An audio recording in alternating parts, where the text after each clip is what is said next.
আজকে চলে গেছিলাম চুচুড়ার মোরপঙ্কি ঘাটে।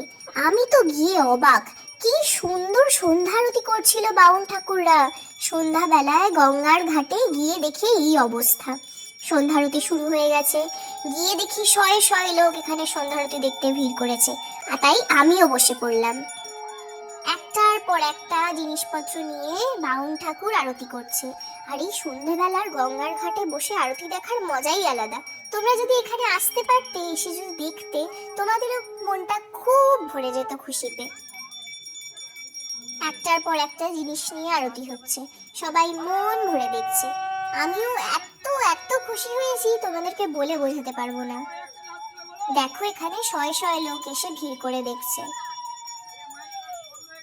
সবাই কত খুশি। তারপর এখানে পুজোর সব জিনিসপত্র রাখা ছিল।